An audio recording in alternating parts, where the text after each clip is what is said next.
"7,000 say they support Kansas Archdiocese banning kindergarten child of gay parents." Breaking news. Kansas City, MO. A petition with the petition, created this week on an online platform for pro.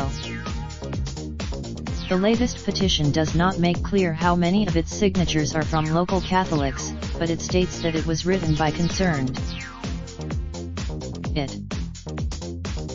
An archdiocese spokeswoman said Thursday she was aware of at least one petition, possibly two, in support of the church's decision, but neither has been submitted and the archdiocese does not know where they originated.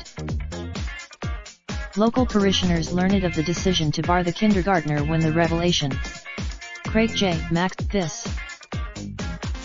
More than 1,800 people signed a petition asking the church to reconsider a decision they felt lax.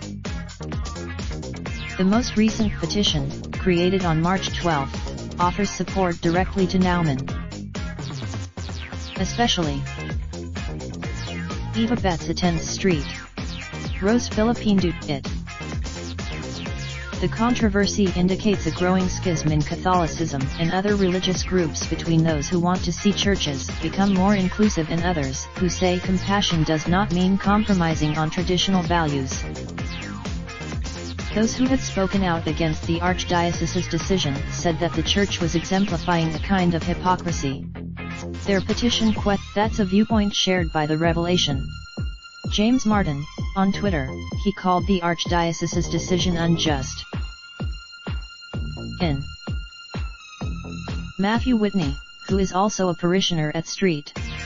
Rose Philippine there.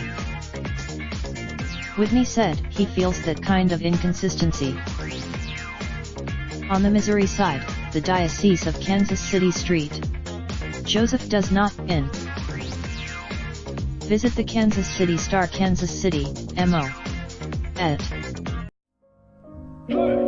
Raindrop, truck top, smoking, no cooking the hot pot. Fucking on your bitch, yeah, that. Looking up, open the park pot.